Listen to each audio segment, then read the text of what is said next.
Well, here we are again, another Friday afternoon Green Rush Live show on Pro Cannabis Media. I'm Jimmy Young, the founder of Pro Cannabis Media. And as always, we ask you to like, share, and subscribe, not just to the Green Rush Live show. We're here every Friday at 4 p.m. Eastern, sharp, I might add. But we're here because we want to talk about the business of cannabis. And we always have great guests on the show. And we even have some great guest hosts now that we're rotating in. And one of them is Josh Kincaid from the Talking Hedge. Hello, Josh. Hey, Jimmy. Thanks for having me back on. Absolutely. And I love connecting both coasts. You know that. Josh is in Washington State. I'm in Massachusetts. And yes, we are in mourning today for my basketball team. I'll admit it, but that's the only thing I'm going to say about it. All right. How's that? I'm not going to go into the reasons why, and I'm not going to cry in my leprechaun soup or whatever. Okay. We have plenty of championships in Boston. I feel very satisfied as a sports fan, especially now that I'm no longer a sportscaster and every team wins now. Now, winning is we put those in quotey fingers, right? And that being said, I was very pleased with the season that the Celtics had, even though it ended on a down note. I was kind of hoping and planning for Game 7 on Sunday night. Morgan Fox is with us, and I can see a still. Did he disappear on us for a second? There he is. He's back. All right. Terrific.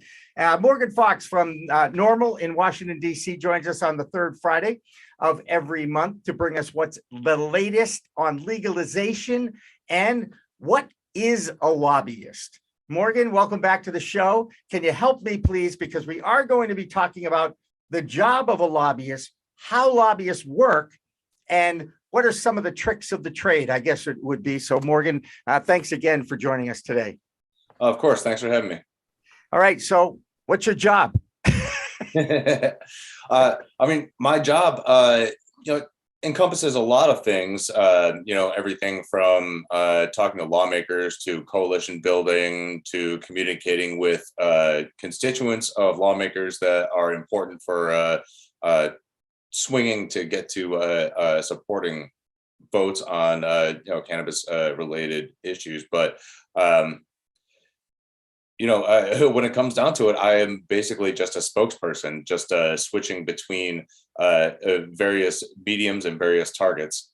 But I wanted to address something that you asked a second ago. What is a lobbyist? Right. And I think that that's a really important question because a lobbyist is anybody who talks to their lawmakers about what they want to see happen. And citizen lobbying is one of the unsung strengths of our democracy and something that is vitally important to changing the way things are and getting rid of bad laws and instituting good ones. And I think that there are a lot of people out there that they hear that term and it's kind of daunting to them, or they think that it's something that is done by like unscrupulous people in back rooms, throughout the country, or in the dark heart of Washington.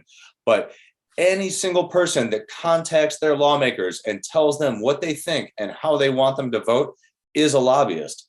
And for grassroots efforts like ending cannabis prohibition, citizen lobbyists, the individuals that actually reach out to their lawmakers and tell them what they think and what they want them to support, are absolutely vital. And honestly, they don't get the credit that they deserve. Yeah, I have some thoughts about that, certainly. Josh, I'd like to offer you the first question to Morgan. And yes, we will be talking about what Merrick Garland, the Attorney General, said today, but that'll be coming. I know. I knew you'd be happy about that, and yes, I'm very much aware of what he said today. But Josh, go ahead. You can ask Morgan whatever you need to. Just jumping off that last point about what a lobbyist is, if you can clarify, because there's different definitions globally, right? So wondering if lobbying is a necessary evil. When you look at the lobbyists in the US look at it as a normal thing, but when somebody in Japan does it, they call it graft. And graft is a form of political corruption defined as an unscrupulous use of political authority for personal gain. Nancy Pelosi probably knows a lot about that, but maybe you can explain the difference between lobbying in the US. How is that different from graft? Well, by definition, lobbying in the US is just talking to your lawmakers. Now, what that exactly looks like it can run the gamut.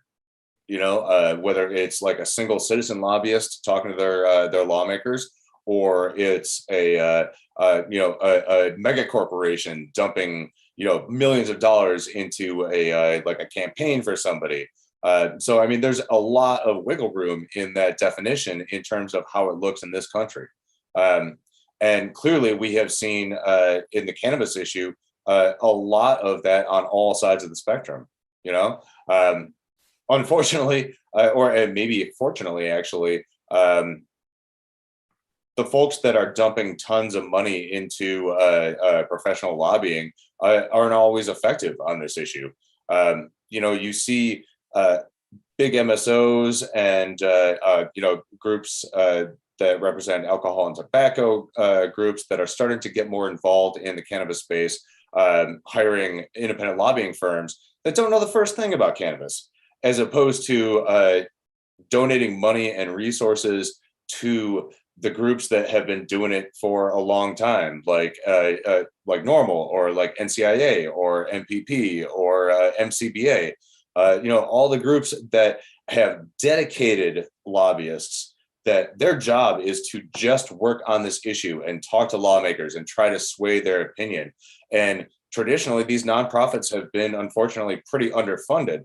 And we've seen, I mean, this isn't across the board, but we have seen a lot of instances where, big money operators within the space will hire lobbying firms that, for insane amounts of money, really, that will basically just go to meetings with the advocacy groups and then report back to their clients with what those groups said that they've done, say that they were the ones that did it, and then keep getting those paychecks.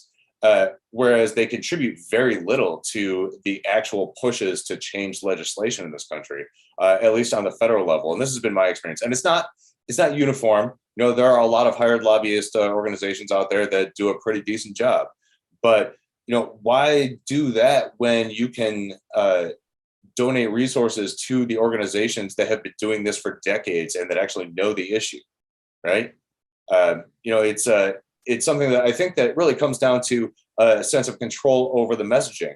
And whereas like the advocacy groups have very idealistic and very well thought out plans for how to proceed, and sometimes that doesn't necessarily jive with the business plans of certain like big market clients. And those groups will generally say like, yes, we really, really appreciate your support, but we're not going to let you run the show because we have a better idea about this than you do, because we've done more lobbying than you do. Whereas, hired guns in the lobbying space who may not know anything about cannabis policy whatsoever will frequently just say like, yes, we'll do whatever you want.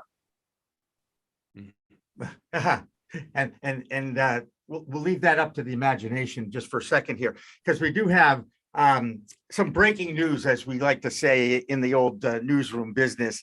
I get this marijuana moment. Tom Angel does a great job with this every day, and he seems to have the real pulse of what's going on inside the government and what's happening. And the headline says, Attorney General says Justice Department will address marijuana policy in the days ahead.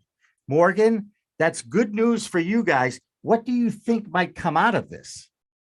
That's a very interesting question. So just to provide a little bit of context, I actually got that message that was relayed to a senator that I've been speaking with in response to a question for information or a question for response in a recent hearing that was specifically asking when and if, or if and when the DOJ was planning to reinstate officially the Cole and Wilkinson memos, right, which, as your listeners probably know, provided guidance to federal prosecutors not to use DOJ resources to go after anybody, whether it's like, medical or adult use, that was in compliance with state laws. And the Wilkinson memo was much more directed towards like tribal authority.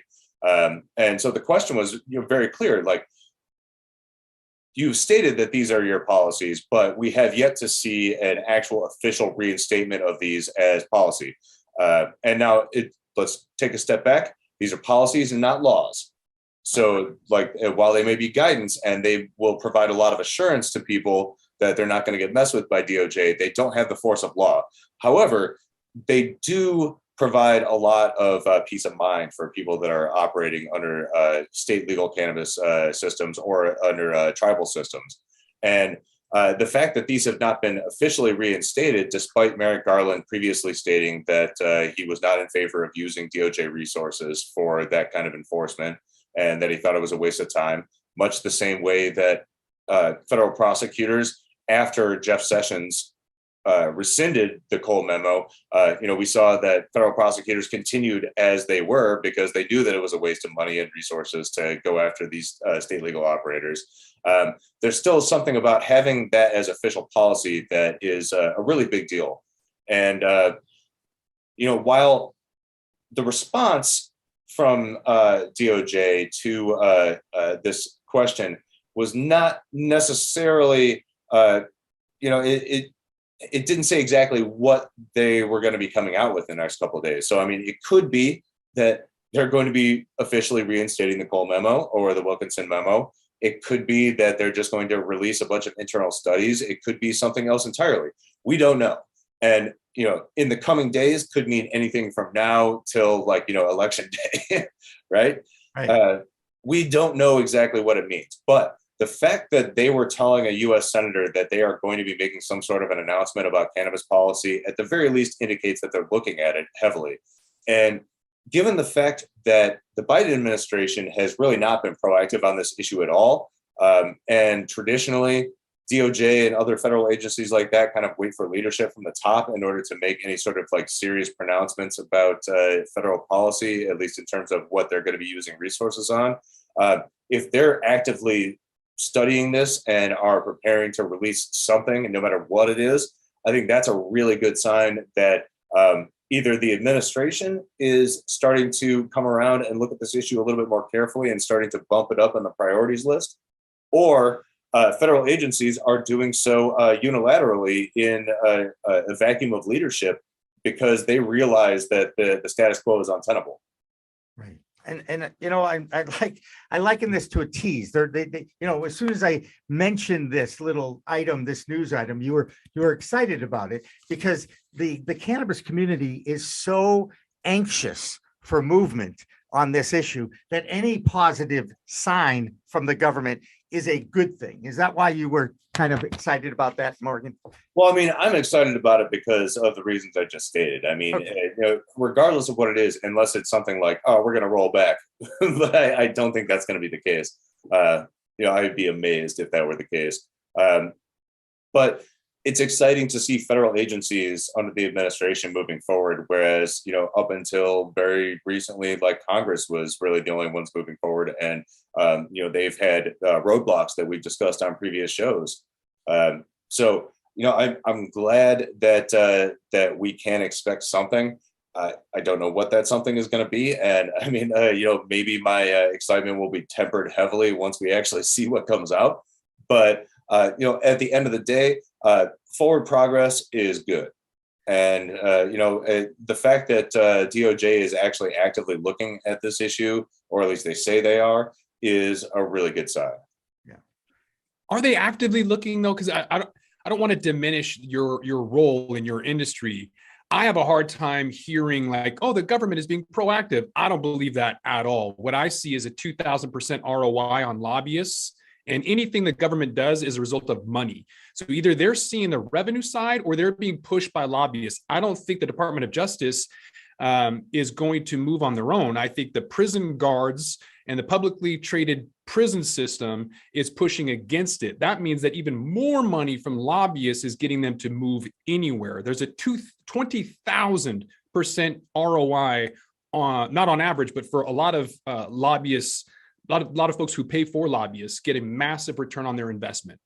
So from my standpoint, I don't see government officials doing anything unless money is involved, especially without, like you said, without the administration pushing forward.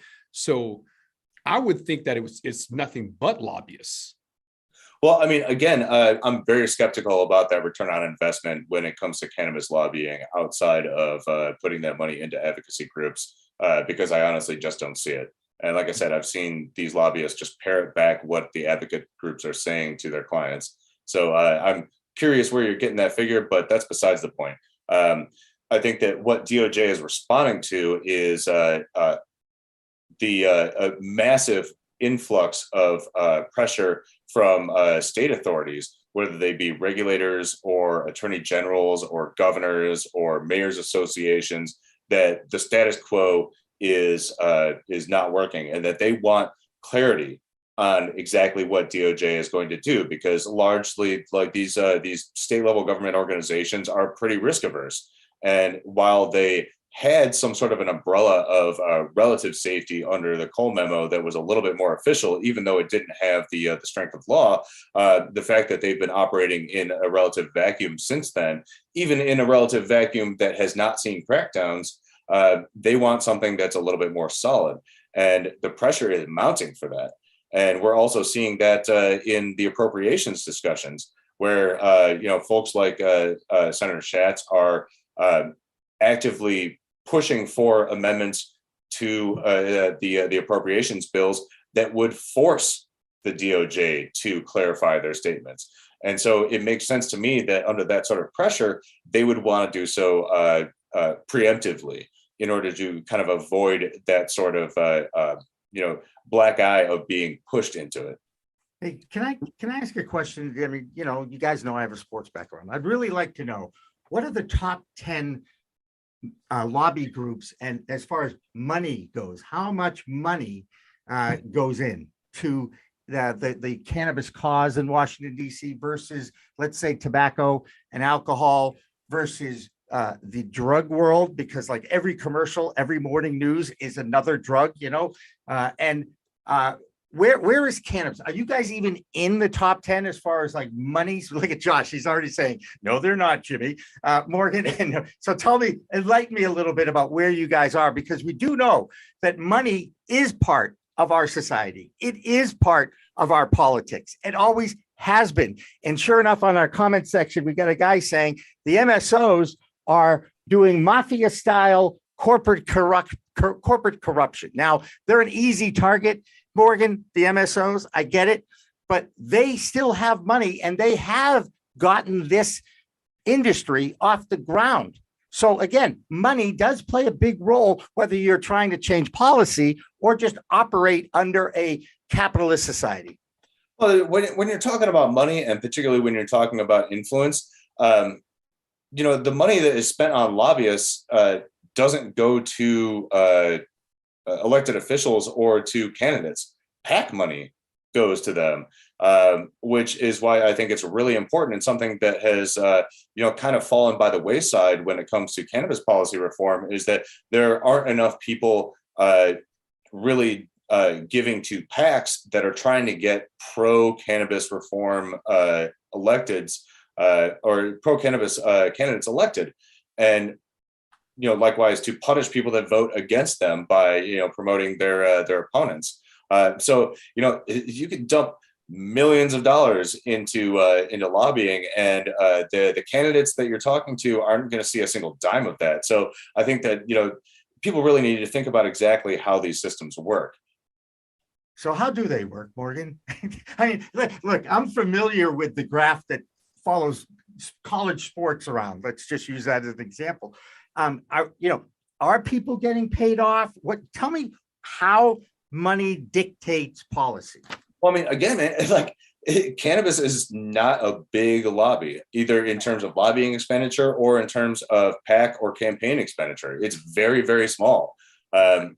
That being said, it has the potential to get a lot bigger if people would be, especially consumers individually, would be more actively involved in politics. Anybody that's ever gotten busted for weed, even if on the local level, should be given at least a couple of bucks to people that are working to stop that from happening, or to return their civil protections that they may have lost because they have a criminal record. Even if it's just $1 or $2. But There is a definite dichotomy between like the amount of money that you spend on lobbying efforts, which a lot of it is just making sure that you have smart people that are actively working on the issue and are really talking to lawmakers on a regular basis and providing them with the information that they need to either change their minds or support their supportive positions and help them convince other lawmakers to change their minds versus money that's going directly to candidates or elected officials, which comes through PACs. There's a huge dichotomy between there that I think a lot of people don't realize. Yeah. Well, this is why we're devoting the next couple hours to this discussion, just to see how this whole, I need to be enlightened on how this whole thing works. But I loved your opening comment about citizen lobbyists and taking back the democracy that has been taken away from people.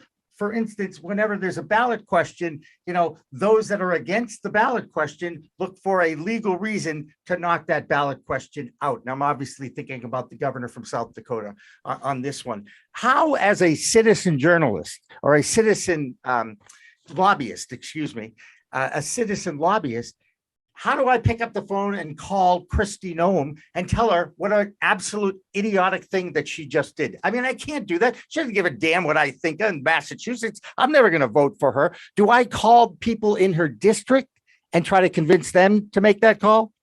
So at a very basic level, constituent outreach to lawmakers, you can do through either like their individual web pages. They all have forms, and they also have phone numbers for both their district and their local offices. So you can just call them up and strike up a conversation.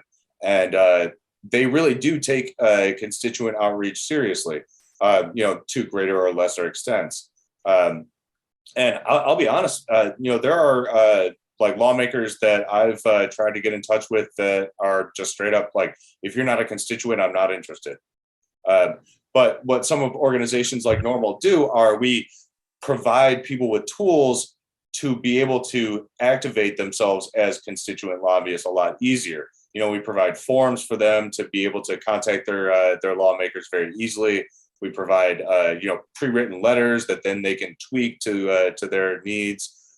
We let them know when is the best time to hit them on various things and provide them with the contact information. But at very base level, all you got to do is pick up the phone or write an email or fill out a contact form.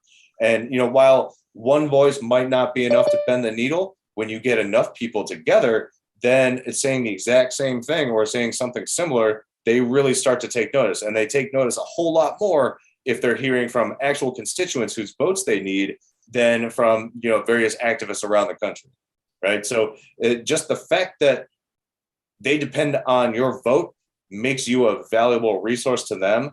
And the fact that you have a connection to them because of that locality and because you know things about like where they're from and where they're representing that they probably do as well means that they're more likely to listen to you.